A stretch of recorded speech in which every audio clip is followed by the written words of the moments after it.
देखिए, आज हम डिस्कस करेंगे एडवर्ब के बारे में। इससे पहले हम लोग एडजेक्टिव के बारे में डिस्कस कर चुके हैं डिटेल में, आप देख लेना। और जो भी कुछ मैं पढ़ा रहा हूँ टू द पॉइंट पढ़ा रहा हूँ, ये आपके टेट और सुपर टेट किसी भी राज्य के लिए वैलिड है।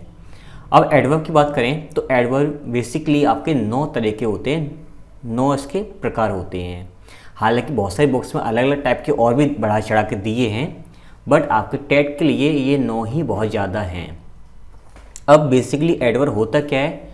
एडवर्ब जो है वो मॉडिफाई करता है। ये मॉडिफाई शब्द का मतलब क्या है तो समझिए, नाउन और प्रोनाउन, नाउन और प्रोनाउन इन दोनों को छोड़ करके बाकी किसी के बारे में भी एक्स्ट्रा जानकारी देता है, वो कहलाता है मेरा एडवर्ब।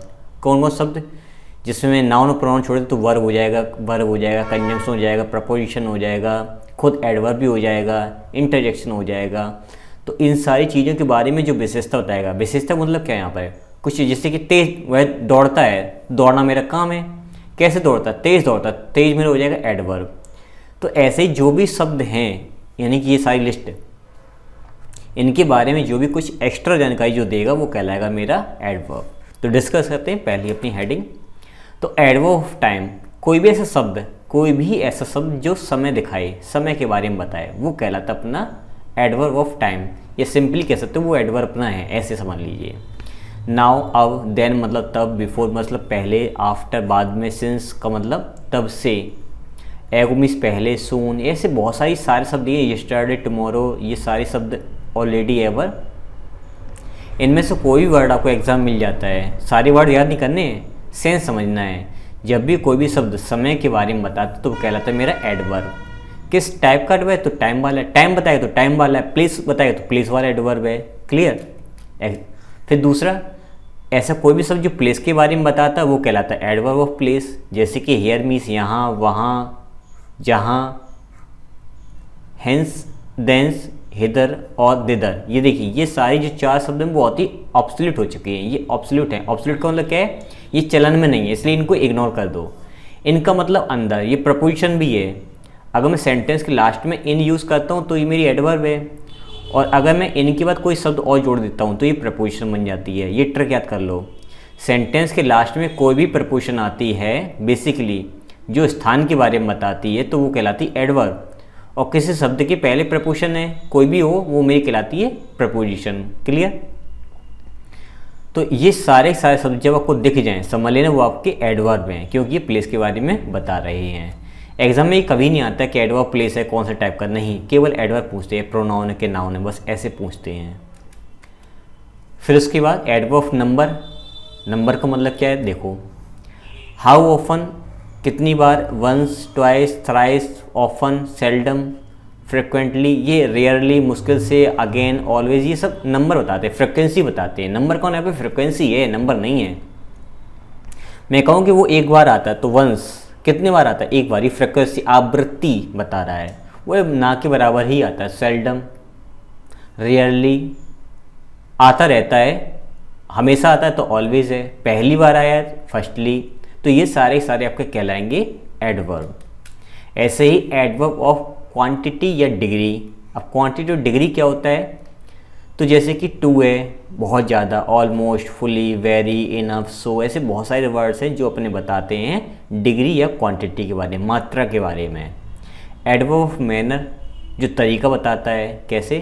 चेयरफुली, प्रसन्नतापूर्वक, अनविलिंगली, बिना इच्छा के, क्लियरली, स्पष्ट रूप से, साउंडली, स्ट्रांगली, ब्रेवली, हार्ड, दस, ऐसे बहुत सारे शब्द जो तरीका बताएं। जैसे वो चलता है, ठीक है, वह धीरे धीरे चलता है, तो चलना तो कम हो गया लेकिन क्या चलता? धीरे धीरे, स्लोली। तो ये आपके कहलाएंगे, क्या कहलाएंगे? वेरी गुड, एडवर्ब कहलाएंगे। फिर इसके बाद आते हैं एडवर्ब ऑफ रीज़न, जो कारण बताते हैं, जैसे कि owing to, due to, consequently, परिणामवश, हैंस। ये ऑब्सोल्यूट हो चुका है, ये अब तो यूज़ बहुत ही कम होते हैं हैंस वगैरह, मतलब एग्ज़ाम में अपने मैं बता रहा हूँ, वैसे तो चलन में है लेकिन एग्ज़ाम के हिसाब से, देयरफॉर, इसलिए। तो जो कारण बताए, रीज़न बताए या कॉज बताए तो वो अपना कहलाता है एडवर्ब। फिर इसके बाद एडवर्ब ऑफ अफर्मेशन और नेगेशन, ऐसा कोई शब्द जो अफर्मेटिव सेंस में हो या नेगेटिव सेंस में हो वो कहलाता है मेरा adverb. Yes, not, no, not, certainly, certainly not बिल्कुल भी नहीं, निश्चित रूप से बिल्कुल नहीं। तो ये सारे सारे आपके कहलाएंगे एडवर्ब। ठीक है, अभी सुनते जाओ, केवल आपको प्रॉब्लम हो रही है कि इसके रूल क्या हैं, बताऊंगा आगे धीरे धीरे चल के, पहले आप देखते जाओ, समझते जाओ चीज़ों को। Adverb of interrogative adverb. Interrogative adverb क्या होता है कि इन सभी क्वेश्चन वर्ड के बाद अगर आपको हेल्पिंग वर्ड दिखाई दे, समझ लीजिए, इन सभी क्वेश्चन वर्ड्स के बाद अगर आपको हेल्पिंग वर्ड मिल जाए तो समझ लें ये आपके एडवर्ब हैं। ये रही इसकी ट्रिक पहचानने की। What is your name, what के बाद मैंने इज़ लगाया तो ये एडवर्ब हो गया। विच इज़ योर पेन, तो विच के बाद मैंने क्या लगाया, इज़, तो विच इज़ योर पेन तो मेरा हो जाएगा एडवर्ब। फिर इसके बाद लास्ट बचता अपना रिलेटिव एडवर्ब। रिलेटिव मतलब क्या होता है, जैसे आपने पढ़ा होगा कि ही आस्क्ड, कॉमेट कोमा हटा के लगाते हैं डब्ल्यू वर्ड, जैसे कि वेयर ही लिव्ड। तो देखो जो बीच में वेयर आया हुआ है ये अपना कहलाता है रिलेटिव एडवर्ब, मतलब एक सेंटेंस ये और बीच में जोड़ा वेयर ने। तो जब भी सेंटेंस के बीच में ये आपको डब्ल्यू वर्ड मिल जाए तो समझ लेना ये आपके कौन से हैं, रिलेटिव एडवर्ब हैं। नाम याद नहीं रखना, बस आपको एडवर्ब याद रखना है बस, और कुछ भी याद नहीं रखना है। क्लियर? चलिए फिर इसके बाद आगे देखते हैं। अब पोजीशन देखते हैं कि एडवर्ब की पोजीशन क्या होती है। तो एडवर्ब ऑफ मैनर का यूज़ कहाँ पे करेंगे वो देखिए। It is generally used after verb, इनका यूज़ कब किया जाता है, वर्ब के बाद में। But if the verb has its object, अगर इसके पास खुद का ऑब्जेक्ट है तो ऑब्जेक्ट की बात करते हैं। समझिए कैसे, जैसे मैं बोलूँ कि ही स्पीक्स सॉफ्टली, वो बड़ा ही प्यार से बोलता है ना। तो देखिए मेरी वर्ब है और वर्ब के बाद कोई ऑब्जेक्ट है क्या, नहीं है, तो वर्ब के ठीक बगल में रख दिए सॉफ्टली। ठीक है, ही सॉफ्टली स्पीक ऐसा नहीं लिखा जाएगा, ये तरीका गलत लिखने का। ही ड्राइव्स कॉशियसली, वो बड़ी सावधानी से ड्राइविंग करता है, गाड़ी जो चलाता है बड़ा सावधानी से चलाता है। वर्ब के बाद डायरेक्ट मैंने लगाया एडवर्ब, क्योंकि यहाँ पे कोई ऑब्जेक्ट नहीं है, कार वगैरह है। अब ऑब्जेक्ट आ जाए, he reads his book, he reads क्या पढ़ता है, बुक, तो बुक तो मेरा नाउन है, ऑब्जेक्ट इसका हो गया। तो फिर इस ऑब्जेक्ट के बाद इसको खिसका देंगे पीछे, केयरफुली, वह अपनी पुस्तक ध्यान से पढ़ता है। तो हम ये नहीं करेंगे he reads carefully his book, गलत है, ऐसा नहीं करेंगे। तो जो एलवाई वाले शब्द हैं वो लास्ट में पहुंचते हैं, या तो वर्ब के बाद या फिर ऑब्जेक्ट के बाद। सिंपल सा तरीका है, सेंटेंस के लास्ट में जाएगा, बात खत्म, चाहे आपका वर्ब हो चाहे ऑब्जेक्ट हो, उससे कोई मतलब नहीं। आई विजिट हिम रेगुलरली, मैं उससे रोज़ मिलता हूँ। यहाँ पे विजिट का मतलब है मिलना। तो देखिए हिम के बाद रखा लास्ट में, आई रेगुलरली विजिट हिम, गलत तरीका लिखने का। सी लव्स हिम हार्टली, वो बिल्कुल दिल से प्यार करती है उसको। तो देखिए हिम के बाद सबसे सेंटेंस के लास्ट में रखा, ये सेंटेंस मेरा सही है। आई थिंक आपको क्लियर हो गया होगा कॉन्सेप्ट। फिर इसकी बात करते हैं एडवर्ब ऑफ फ्रिक्वेंसी के बाद, जैसे कि ऑलवेज है, नेवर है, रेयरली, इनका यूज़ कहाँ पे करते हैं।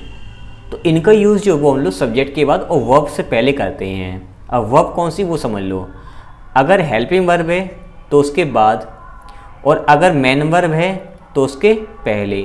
सिंपल तरीका याद कर सकते हो आप कि मेन वर्ब के पहले यूज़ करेंगे, चाहे हेल्पिंग वर्ब हो या ना हो, सब्जेक्ट के बाद हेल्पिंग वर्ब से कोई मतलब नहीं है, आपको मेन वर्ब के पहले रखना है, बात खत्म। क्लियर? देख लो, I just saw him at the gate, मैंने उसको बस गेट पर ही देखा था। तो सॉ अपनी मेन वर्ब है और उसके ठीक पहले मैंने जस्ट रखा हो, तो ये मेरा एडवर्ब है। He has already finished his work, देखिए ये आ गया मेरा हेल्पिंग वर्ब, ये आ गया मेरा मेन वर्ब, लेकिन मैंने बताया था कि मेन वर्ब के पहले ही इन शब्दों रखना, तो देखिए ऑलरेडी मेरा आ गया है। क्लियर? तो एडवर्ब फ्रिक्वेंसी वाले जो वर्ड्स हैं वो हमेशा मेन वर्ब के पहले रखे जाते हैं।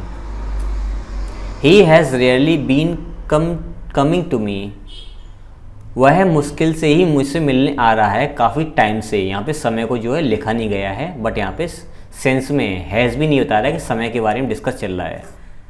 तो काफ़ी समय से मुझसे बहुत ही कम मिलने आ रहा है। तो देखिए बीन आपका, देखिए ये तो मेन हेल्पिंग वर्ब हो गया, ये भी यहाँ पे मेन वर्ब है, ये भी यहाँ पे मेन वर्ब है, लेकिन डिफरेंस क्या है कि हैज़ और बीन दोनों आपस में मिलकर के हेल्पिंग वर्ब बन रहे हैं, लेकिन रियल में हेल्पिंग वर्ब कौन सी है, हैज़, इसलिए इसके बाद रखा हुआ है। क्लियर है? उसके बाद देखते हैं अगला, ही हैज़ फ्रिक्वेंटली बीन, देखिए हैज़ मेरा हेल्पिंग वर्ब तो बीच में आ गया frequently. He has frequently been absenting himself from the class, वो ज़्यादातर कक्षा में अनुपस्थित रहता है। रहता है का मतलब क्या है कि वो काम कंटिन्यू जारी है यहाँ पर। Clear. He usually go there, वो ज़्यादातर वहाँ जाता है, सॉरी हम वहाँ ज़्यादातर जाते हैं। तो देखिए गो अपना क्या है, मेन वर्ब है, मेन वर्ब के पहले। और जितनी वर्ड्स हैं वो सारे आप मार्क करके आएंगे एग्जाम में एडवर्ब।